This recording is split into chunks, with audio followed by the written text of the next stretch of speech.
یہ وہی ہے جس کی رسول اللہ صلی اللہ علیہ وسلم نے نشانی بیان کی تھی۔ سید صاحب کیا فرماتے ہیں؟ تجدید و احیاء دین صفحہ 42، میرا اندازہ یہ ہے کہ آنے والا اپنے زمانے میں بالکل جدید ترین طرز کا لیڈر ہوگا، کوئی سیاسی لیڈر ہوگا، بالکل پینٹ شرٹ بابو ٹائی لگا کے آئے گا، جدید ترین طرز کا لیڈر ہوگا، وقت کے تمام علوم جدیدہ پر اس کی مجتہدانہ بصیرت حاصل ہوگی، انٹرنیٹ وغیرہ یہ سب ڈی ایس ایل اس کے گھر میں لگے ہوئے ہوں گے، بیٹھ کے تقریریں کرتا ہوگا، بالکل ایک دم نئے اپ ٹو ڈیٹ زمانے کے ساتھ ساتھ چلنے والا۔ خیر، وقت کے تمام علوم جدیدہ پر اس کو مجتہدانہ بصیرت حاصل ہوگی، زندگی کے سارے مسائل مہمہ کو وہ خوب سمجھتا ہوگا، عقلی و ذہنی ریاست، سیاسی تدبر، جنگی مہارت کے اعتبار سے وہ تمام دنیا پر اپنا سکہ جما دے گا، اپنے عہد کے تمام جدیدوں سے بڑھ کر جدید ثابت ہوگا۔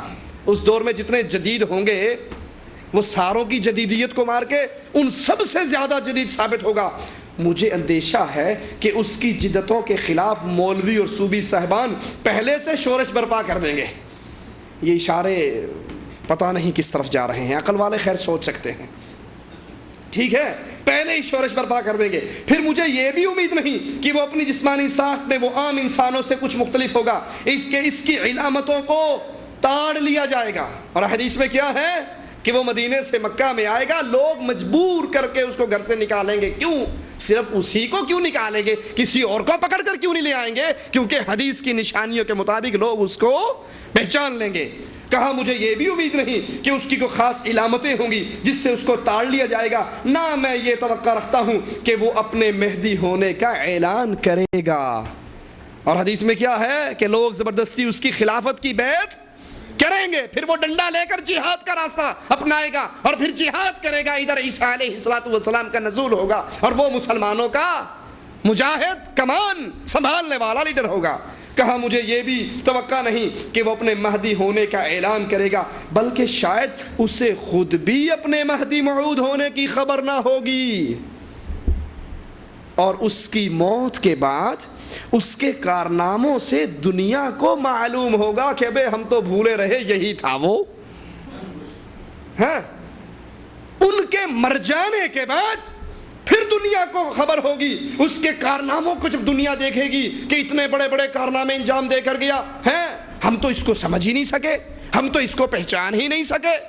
اللہ کے نبی فرما رہے ہیں وہ زندہ رہے گا، وہ حکومت کرے گا، وہ لشکروں سے جنگ کرے گا، وہ مال غنیمت تقسیم کرے گا، وہ 7 سال حکومت کرے گا، وہ مرے گا، مسلمان جنازہ پڑھیں گے، جانتے ہوں گے کہ یہ ہے وہ، اس کو مجبور کر کے گھر سے نکالیں گے۔ سید صاحب کہتے ہیں نہیں، اس کو تو اپنے بارے میں یہ یقین نہیں ہوگا، نہ وہ اپنے مہدی ہونے کا اعلان کرے گا، نہ اس کو اپنے مہدی ہونے کی خبر ہوگی۔ اس کی موت کے بعد اس کے کارنامے سے دنیا کو معلوم ہوگا کہ یہی تھا وہ جو خلافت کو منہاج النبوہ پر قائم کرنے والا، جس کی آمد کا اعلان رسول اللہ صلی اللہ علیہ وسلم فرما کر گئے۔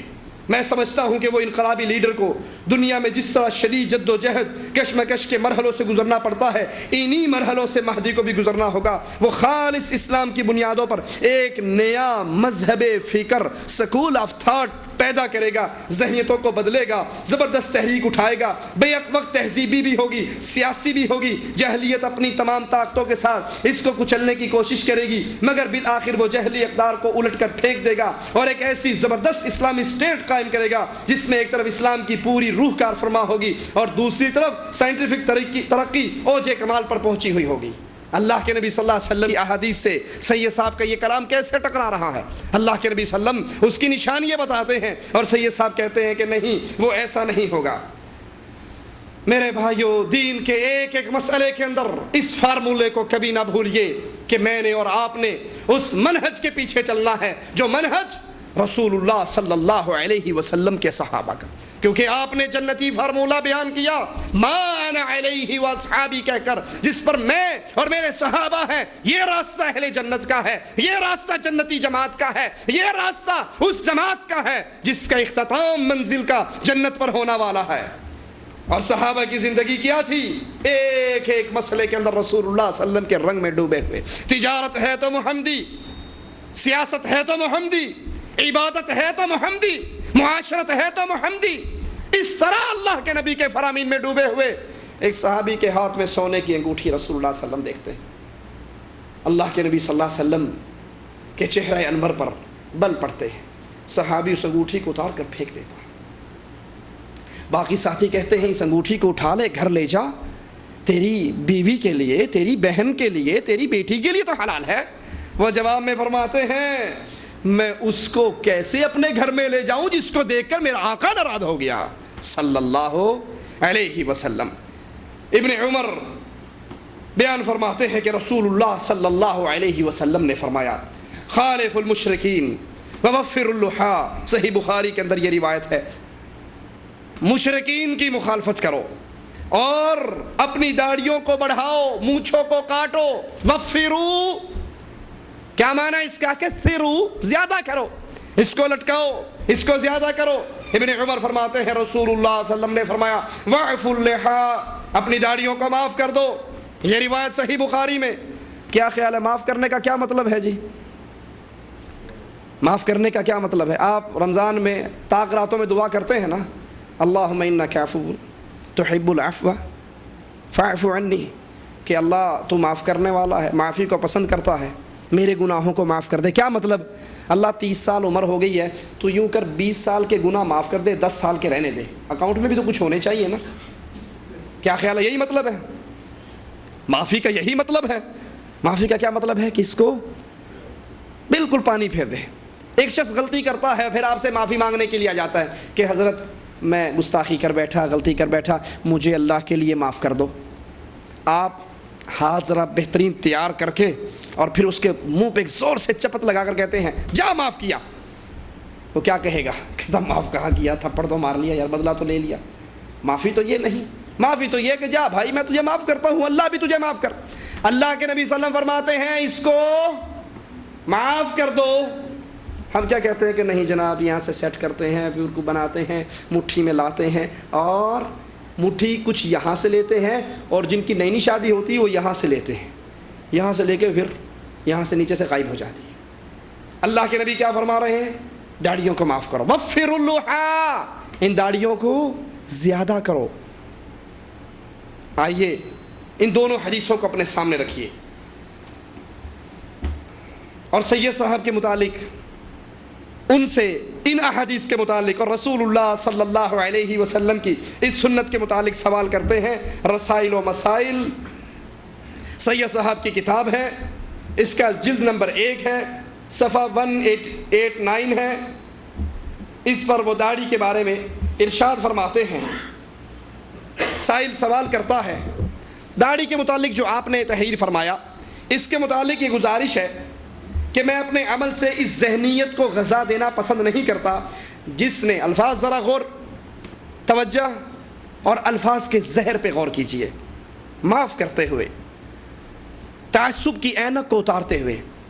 ٹھیک ہے آپ کو سید صاحب سے پیار ہوگا، ایک طرف سید صاحب کو رکھ لو اور ایک طرف امام کائنات محمد الرسول اللہ کو رکھ لو، جس کی بات ماننا مجھ پر اور آپ پر واجب ہے اس کو سینے سے لگا لو، اور جس کی بات ماننا آپ پر مجھ پر اللہ رسول نے واجب نہیں کی، اگر وہ رسول کی بات سے ٹکرا جائے تو اس کو دیوار پہ دے مارو۔ اس سیرت کو سامنے رکھتے ہوئے خطاب کے بیٹے نے تورات کا ورقہ پڑھا تھا اور آقا نے کہا تھا لو کان موسیٰ حیًّا، اے تورات پڑھنے والے، موسیٰ خود بھی زندہ ہوتے، ما وسعہ الا اتباعی، ان کو بھی جنت میں جانے کے لیے میرے پیچھے چلنا پڑتا۔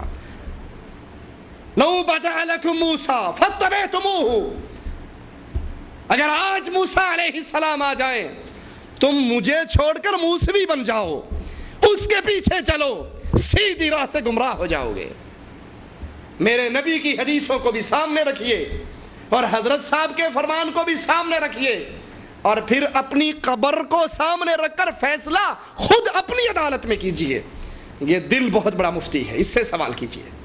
اللہ کے نبی کی 2 حدیثیں میں نے آپ کو سنائی، ان داڑھیوں کو معاف کرو، ان داڑھیوں کو بڑھاؤ، ان کو زیادہ کرو۔ اور سید صاحب فرماتے ہیں میں اس عمل کو، اس ذہنیت کو اپنے عمل سے غذا دینا پسند نہیں کرتا جس نے بدعت کو عین سنت بنا دینے تک نوبت پہنچا دی۔ میرے نزدیک کسی غیر منصوص چیز کو منصوص کی طرح قرار دینا اور کسی غیر مسنون چیز کو جو اصطلاح شرعی کے لحاظ سے سنت نہ ہو سنت قرار دینا تحریف ہے، اور ان خطرناک بدعتوں میں سے ایک ہے جو معلوم و معروف بدعتوں کی بنسبت زیادہ تحریف دین کی موجب بنتی ہے۔ اسی قبیل سے یہ داڑھی کا معاملہ ہے۔ لوگوں نے غیر منصوص مقدار کو ایسی حیثیت دے دی، اس پر اصرار کرتے ہیں جیسا کسی منصوص چیز پر ہونا چاہیے، پھر اس سے زیادہ خطرناک غلطی یہ کرتے ہیں۔ الفاظ غور کرنا، توجہ چاہوں گا اللہ کے لیے، اللہ کو جان دینی ہے۔ یہ زندگی پہلا اور آخری موقع ہے، اس زندگی کی مرنے کے بعد ہونے والے امتحان میں سپلیمنٹری نہیں ہے، ری ٹیسٹ نہیں ہے، ایز اے ہول کا چانس نہیں ہے، یہ پہلا اور آخری امتحان ہے۔ کیسے اللہ کے نبی کی سنت پہ چھریاں چل رہی ہیں، سنیے۔ اس سے زیادہ خطرناک غلطی یہ ہے کہ نبی کی عادت کو بعینے ہی سنت قرار دیتے ہیں۔ داڑھی رکھنا رسول اللہ کی عادت ہے، سنت۔ یہ خطرناک غلطی ہے کہ نبی کی عادت کو بھی سنت قرار دیتے ہیں، جس کے قائم و جاری کرنے کے لیے آپ مبعوث ہوئے، حالانکہ وہ امور آپ نے عادتاً کیے ہیں، انہیں سنت بنا دینا، تمام دنیا کے انسانوں سے یہ مطالبہ کرنا کہ وہ سب ان عادات کو اختیار کریں، اللہ اور اس کے رسول کا ہرگز منشا نہ تھا۔ یہ تحریف دین ہے جو کی جا رہی ہے۔ داڑھی رکھنا، داڑھی رکھنے کے لیے لوگوں کو دعوت دینا، تبلیغ کرنا، انہیں مجبور کرنا تم بھی داڑھی رکھو، کہا یہ نہ اللہ کا منشا ہے نہ رسول اللہ کا منشا ہے، بلکہ یہ تحریف دین ہے جو کی جا رہی ہے۔ اگر اس کے آگے میں رکاوٹ نہ ڈالوں تو جس وضع و قطع میں لوگ مجھے دیکھنا چاہتے ہیں اس میں اپنے آپ کو ڈھال لوں تو میں ایک ایسے جرم کا مرتکب ہوں گا جس کے لیے اللہ کے ہاں مجھ سے سخت باز پرس ہوگی، اور اس باز پرس میں کوئی میری مدد کے لیے نہ آ سکے گا۔ اگر میں بھی لوگوں کی ڈیمانڈ پوری کرتے ہوئے داڑھی پوری رکھ لوں، اپنے آپ کو اسی ڈھال میں ڈھال لوں، تو پھر اللہ کے ہاں مجھ پہ پکڑ آ سکتی ہے، مجھ سے سوال کیا جا سکتا ہے۔ اور ادھر رسول اللہ صلی اللہ علیہ وسلم واضح طور پہ اعلان فرما رہے ہیں، وَاعْفُوا اللِّحَىٰ، داڑھیوں کو معاف کرو، وَفِّرُوا، اس کو بڑھاؤ، اس کو زیادہ کرو۔ اور ایک روایت میں ان اللہ امرانی، جب وہ تین مجوسی آتے ہیں جو داڑھی شیو کرنے والے، داڑھی کاٹنے والے، ان کو دیکھ کر اللہ کے نبی پوچھتے ہیں تمہیں کس نے حکم دیا ہے داڑھی شیو کرنے کا؟ وہ جواب میں کہتے ہیں ہمارے بادشاہ کسریٰ نے ہمیں حکم دیا ہے۔ اللہ کے رسول صلی اللہ علیہ وسلم فرماتے ہیں ان اللہ امرانی، میرے اللہ نے مجھے حکم دیا ہے میں داڑھیوں کو معاف کر دوں۔ اور سید صاحب فرما رہے ہیں کہ یہ بدعت ہے، یہ تحریف دین ہے، یہ دین میں اضافہ ہے، یہ خطرناک قسم کی بدعت ہے جو عام مشہور اور معروف بدعتوں سے کہیں زیادہ خطرناک ہے۔ یہ عادت رسول ہے، سنت رسول نہیں۔ ماشاءاللہ کتنا شاندار چور دروازہ کھولا۔